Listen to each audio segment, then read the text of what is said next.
os quiero saludar en nombre de la Comisión Ejecutiva Confederal de la Unión General de Trabajadores.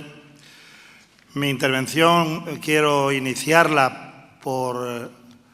la finalización de Ignacio. Quiero empezar efectivamente por agradecer a los que físicamente estáis más próximos, a los que habéis tomado la determinación de compartir esta jornada con las organizaciones sindicales. Estoy hablando de asociaciones de jueces, asociaciones de fiscales, estoy hablando de catedráticos, etcétera, que habéis tenido el compromiso, yo diría el compromiso democrático de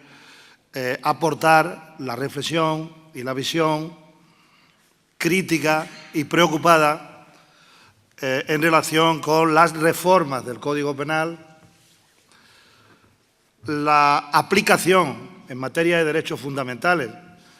en lo referente al ejercicio del derecho de huelga, del apartado 3 del artículo 315 del actual y vigente Código Penal y la reforma de la Ley de Seguridad Ciudadana. Yo quería también hacer un reconocimiento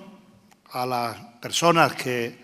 hoy están aquí con nosotros y están encausadas por ejercer un derecho fundamental, unirme a las palabras de Ignacio, pero inmediatamente quiero, a través de ellas y de ellos, extenderlo a los más de 260 trabajadoras y trabajadores, representantes sindicales, la inmensa mayoría afiliados a UGT o a comisiones obreras, pero no solo de UGT y comisiones obreras, que en este momento o están pendientes del ingreso en prisión, o están pendientes de sentencia, o están pendientes de que se abra el procedimiento judicial. Yo quería compartir con vosotros un elemento que ha ocurrido en las reuniones que celebramos en la Confederación Sindical Internacional, en las reuniones de la Confederación Europea de Sindicatos, que, como bien decía Ignacio, las organizaciones internacionales han desplegado una oleada de solidaridad y de apoyo a las trabajadoras y a los trabajadores españoles, a los sindicatos españoles y al ejercicio de un derecho fundamental como es el derecho de huelga. Cuando nosotros hemos comentado lo que estaba ocurriendo en España, había sorpresa.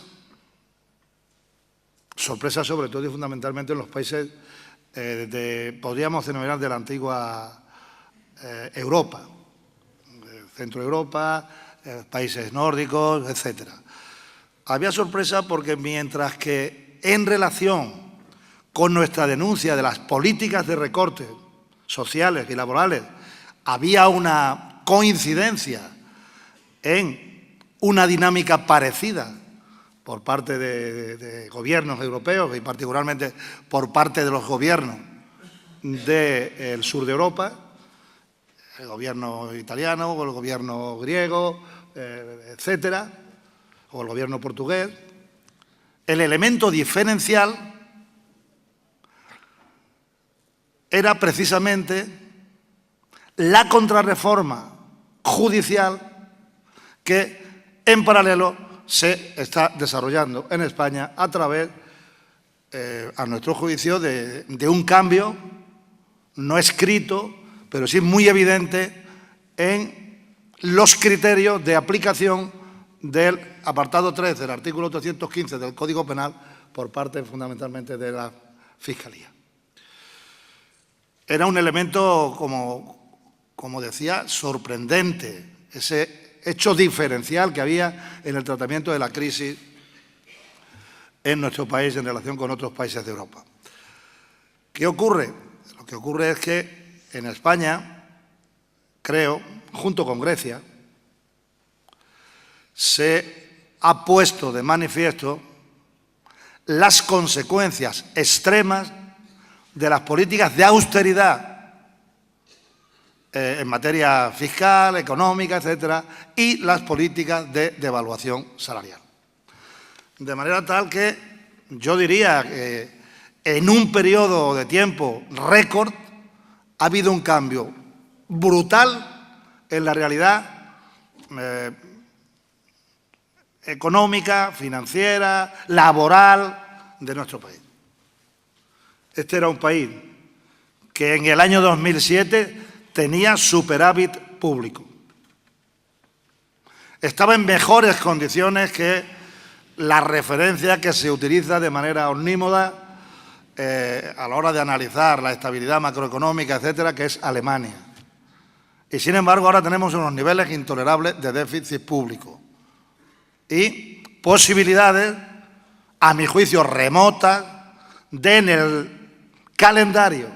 que el Gobierno tiene comprometido se pueda alcanzar la cifra objetivo.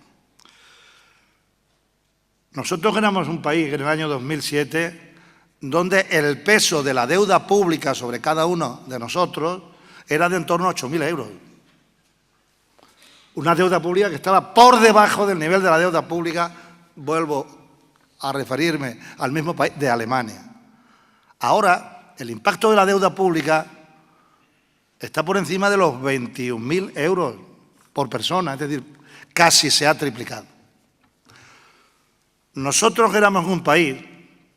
que en el año 2007 alcanzamos la tasa más baja de paro de nuestra reciente historia. 1,8 millones de trabajadores en paro, un 8% de tasa de desempleo. Y hemos cerrado el año 2013, poco tiempo después,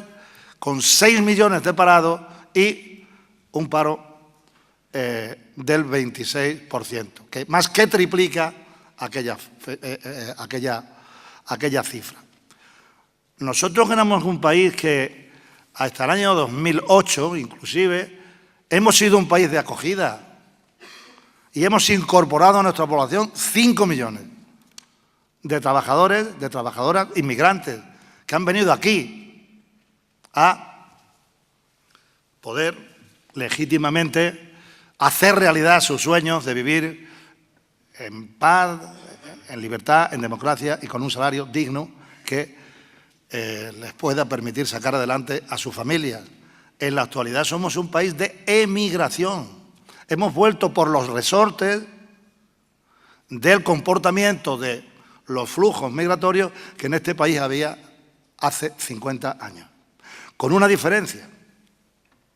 que hace 50 años aquellas personas que iban a buscar un trabajo fuera de su lugar de origen, ya sea a otra comunidad autónoma de nuestro país, ya sea a otro país de Europa, eran personas en general no cualificadas,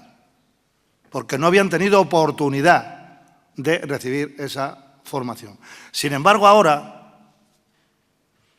la emigración es de personal altamente cualificado. Ante esta tremenda cura de caballo, pensaban que había que desplegar una política de represión configurando una especie de derecho penal autoritario para, efectivamente, impedir, obstaculizar las legítimas protestas en las que participamos las organizaciones sindicales, unas veces las protagonizamos las organizaciones sindicales, otras veces formamos parte de plataformas más amplias, etcétera. Por lo tanto, este es, a mi juicio, el elemento de lógica que ha inspirado este cambio radical en la aplicación del Código Penal en materia del derecho de huelga. Todo, como decía, en el objetivo de disuadir a los ciudadanos del ejercicio de derechos fundamentales, como puede ser el derecho de manifestación, como puede ser el derecho de concentración, como puede ser el ejercicio de un derecho fundamental desde el punto de vista constitucional, como es el ejercicio del derecho de huelga. De forma tal que situaciones que no merecían reproche penal hasta hace relativamente 2 o 3 años, en la actualidad, pues sí merecen no solo reproche penal, sino la imposición de duras sanciones. A su vez, en ese objetivo de disuadir a los ciudadanos de que ejerzan los derechos de manifestación, pues se han elevado sanciones, se han inventado nuevas sanciones a través de la nueva Ley de Seguridad Ciudadana, configurando pues una respuesta que habría que calificar de terrible ante protestas concretas de la ciudadanía. Y en esa lógica de imponer un derecho penal autoritario, se pretende extender la responsabilidad hacia personas jurídicas como somos las organizaciones sindicales, criminalizando la actuación de las organizaciones sindicales y criminalizando el ejercicio del derecho de huelga y endureciendo los delitos contra el orden público, imponiendo tipos delictivos, como decía, mucho más duros. La problemática más evidente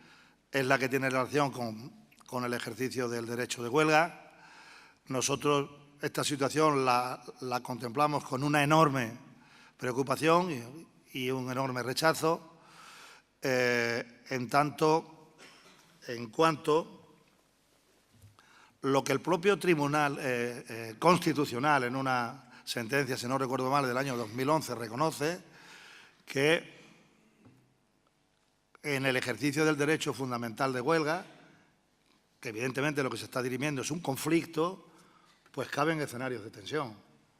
Y la aplicación del Código Penal, etcétera, hay que interpretarla en función del escenario que prefigura el ejercicio del derecho de huelga, que es un derecho de conflicto. Sin embargo, nosotros consideramos que no se tiene en cuenta esa situación y, sin embargo, sí se ha tenido, a nuestro juicio, en cuenta esa situación a lo largo de los años anteriores a estos 2 o 3 últimos años. Decir también que, en relación con el ejercicio del derecho de huelga, hay en la actualidad una dinámica también enormemente preocupante en el propio seno de la Organización Internacional de Trabajo. En tanto en cuanto la representación empresarial está desarrollando una ofensiva para que algo que está incorporado dentro de lo que podríamos denominar jurisprudencia de la Organización Internacional del Trabajo, que es el reconocimiento como un derecho fundamental y universal el ejercicio del derecho de huelga, quede eliminado del tratamiento de este tipo de conflictos y del análisis de las diferentes directivas de la Organización Internacional de Trabajo. Y ese es un elemento que, evidentemente, también tenemos en cuenta y queremos, lógicamente, combatir. Y, por último, quería comentar que hay algunos cambios, también a mi juicio muy graves, que merece la pena no perder de vista, que son injustos y además son inhumanos. Y me quiero referir al hecho de que hay configurado el nuevo delito de obtención de prestaciones indebidas a la Seguridad Social por parte de trabajadores que, estando en el paro, hayan podido simultanear el cobro de la prestación con un trabajo. De manera tal que hay una diferencia de trato brutal. Hay algunos juristas que creo que definen esta situación como la aplicación de de un derecho penal de clase, en el sentido de que un euro que se defraude por parte de un trabajador que cobra indebidamente la prestación ya podía ser constitutivo de delito, cuando con carácter general el delito fiscal en este país tiene un límite de 120.000 euros para que pueda ser tipificado como delito. Y el segundo elemento es el considerar como constitutivo de delito la ayuda humanitaria a un inmigrante sin papeles. Nosotros consideramos que estos son dos elementos, dos aspectos, como decía, injustos e inhumanos que hay que rechazar de manera rotunda, al igual que lo que está aconteciendo con el ejercicio del derecho de huelga. Decía Ignacio, yo quiero simplemente reiterarlo, que había un compromiso con las organizaciones sindicales por parte del ministro dimisionario de proceder a la reforma del Código Penal, un compromiso que ratificó en sede parlamentaria para resolver esta situación. Había un compromiso no explícito, pero sí implícito, que era el de proceder a la resolución de las situaciones que provocan las sentencias ya impuestas, promulgadas e impuestas. Por la vía del indulto, mientras, efectivamente, ya lo decía Ignacio, yo simplemente lo repito, mientras se produce la reforma del Código Penal y por ese procedimiento se produzca la revisión de los expedientes. Si se han impuesto multas en el ejercicio del derecho fundamental de huelga, el reintegro de las cantidades económicas por las multas, la desaparición en el currículum del trabajador o de la trabajadora de aquella sentencia y de aquella pena, y esa revisión, esa anulación, lógicamente todo inmerso dentro de lo que es la reforma del Código Penal. Por lo tanto, nosotros, aquí en este acto, lo que queremos es mostrar nuestra radical oposición a esta serie de elementos que, en su envolvente general, suponen retrocesos muy graves que podrían, a su vez, traer como consecuencia la práctica demolición del Estado constitucional y de derecho en nuestro país, reforzando funciones represivas. Situación, como decía, ante la que estamos en radical desacuerdo. Nada más, muchísimas gracias.